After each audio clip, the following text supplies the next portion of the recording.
Welcome to Tyler's Talk, ladies and gentlemen. Today is September the 29th, 2023. And we're going to be talking about Impact Wrestling because we got two more matches that got made for the Bound for Glory pay-per-view. And I believe there's going to be a Battle Royal, the Gauntlet for the Gold.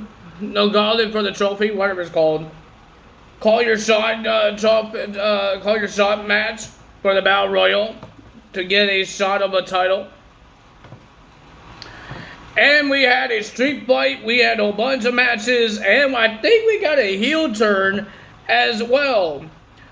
Ladies and gentlemen, so we have our first match, not a lot of segments, we got some interviews with Alex Shelley. Moose was saying a whole bunch of things about the world title, and the ABC issue a challenge to the Good Hands, but Jason Hodge, I think that's his name, didn't have his partner with him, and ladies and gentlemen, they said, you have friends, so you can choose somebody to team up, and Steve Maclin and Bully Ray had a segment as well. Steve Maclin needed help with Rhino, and Bully said, I know the guy for 25 years, I would talk to him for you, but Steve Maclin's not happy about that because he wants to take him out. And ladies and gentlemen, then he says, you got stopped because of D-Von came back to the Impact Wrestling 1000. And even Tom wants to ask the question, did he get stopped? Yeah. And ladies and gentlemen, we saw the last, well, I didn't see it, the last time we seen Sami Callihan in a match at Impact Wrestling. This is going to be the first time ever that we haven't seen Sami Callihan in Impact next week for like 3 years, something like that. My God. He had a tag team match, teaming up with Rich Swann versus Black Taurus and I think Lato Kid. And they got the win. Good job for them. And ladies and gentlemen, we had to say goodbye to Mr. Yuya as well. But ladies and gentlemen, he had an interesting going away party.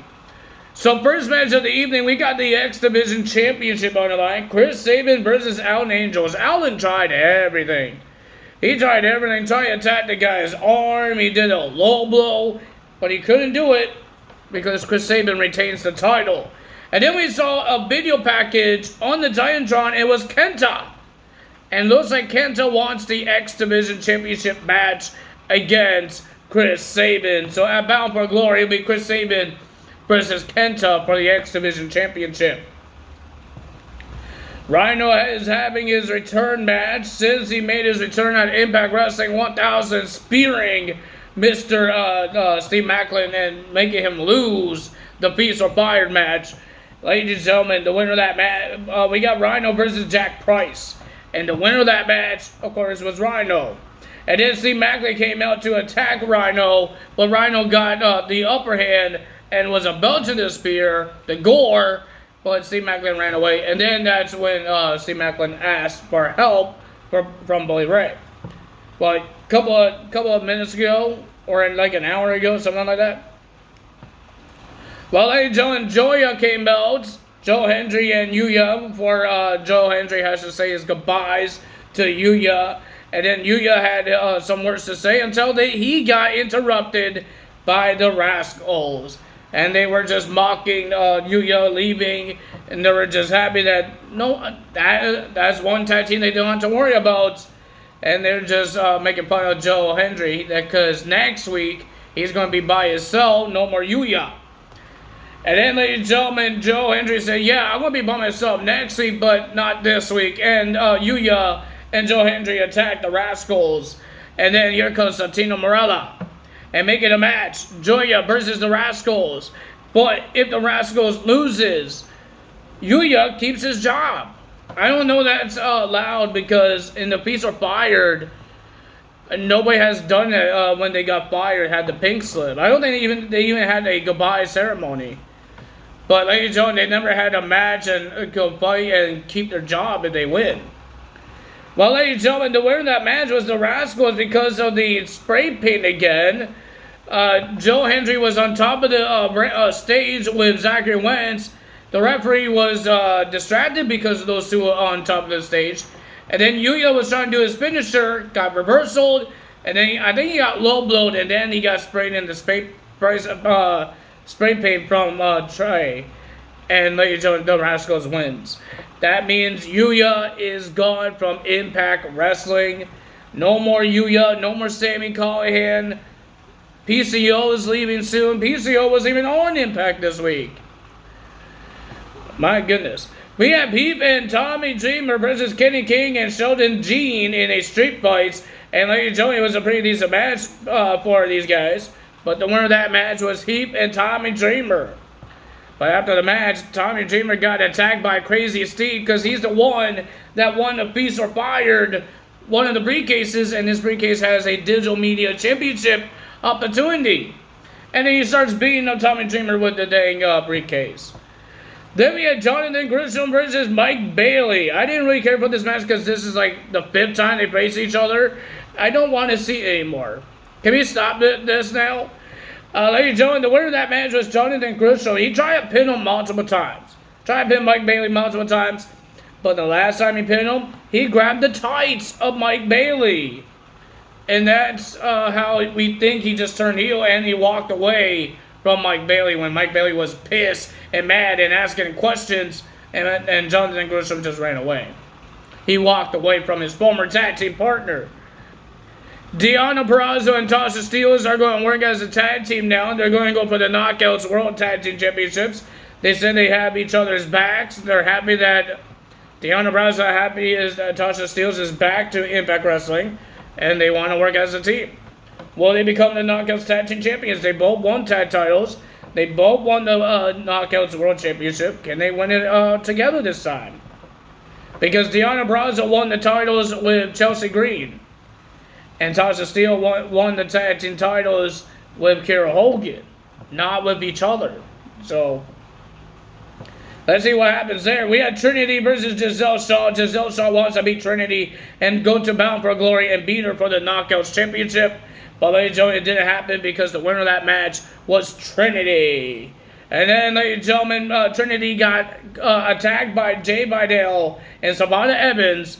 And then here comes Mickie James with the save.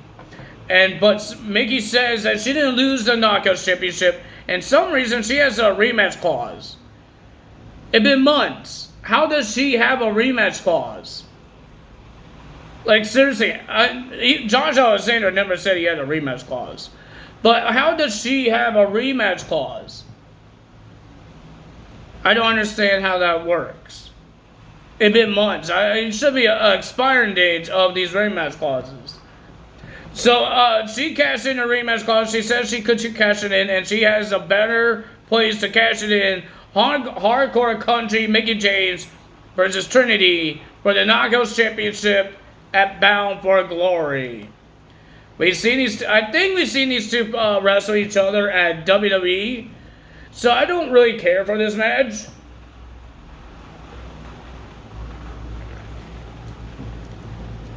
It's a good opportunity for Trinity for a big pay-per-view because she's been in multiple big pay-per-views. Slammiversary. I think that's it, right? And then she's been on the whole bunch of Impact Pluses pay-per-views. And now she's going to go to Bound for Glory next month to show what she could do in this ring.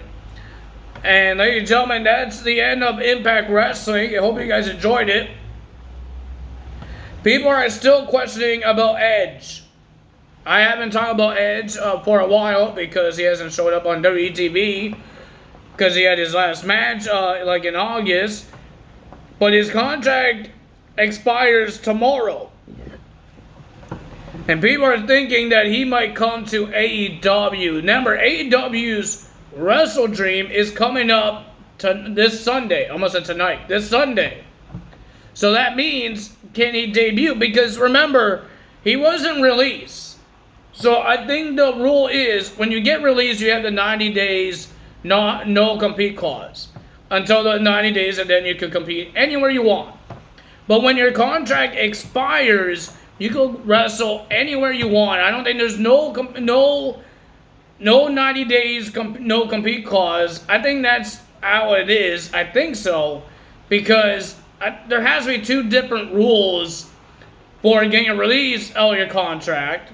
Because maybe Dolph Ziggler contract didn't expire until 2024, but it's 2023, and he got released. And they're not going to make him wait until 2024 to compete somewhere else. That's why in the contract says 90 days, not how many days he has until the contract is supposed to expire. Maybe that's the shorter time for the when you get released, your contract expires in a shorter time than your original time. But like 2024, you could wait until 2024, or you get released and you have to wait until 90 days. I think that's how it is. I hope it is, or I got it wrong and people could hate me on it. But ladies and gentlemen, if you guys enjoyed this video, hit the like button, leave a comment below, hit the subscribe button, hit that notification bell. And what I think about Edge coming to AEW, he could come to AEW, help Christian. There's a 203 falls match for the TNT title. Some shenanigans could happen. Luchasaurus is supposed to not be there, but they didn't say anything about Edge. They said Luchasaurus. Nothing about Edge. So, Edge could be there. Edge could just retire. We have no idea what's going to happen. We had to watch WrestleDream and see what happens there. Yeah, big matches happening there as well. There's some matches I don't really care for, but there's some big matches as well in WrestleDream. The first ever WrestleDream pay-per-view of 2023. That's all for me. If you guys enjoyed this video, guys out. See you guys tomorrow for Friday Night SmackDown. Bye!